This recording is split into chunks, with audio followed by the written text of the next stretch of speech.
ఎలాంటి భర్త కావాలి చెప్పు అసలు? రాములు లాంటి వాడే అని కోరుకుంటాం అందరం, అంతే కదా. కానీ కష్టాలు మాత్రం వద్దు. ఓకే, అలా అడవిలో వదిలేయడాలు అలాంటివన్నీ వద్దు. ఓకే, రాముడు కృష్ణుడు కాకుండా నాకు నచ్చేవాడు వస్తే చాలండి.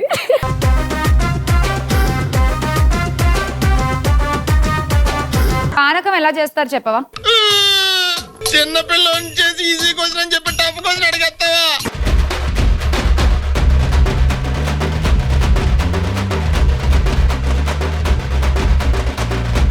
వేరే మంచిది వేయొచ్చుగా.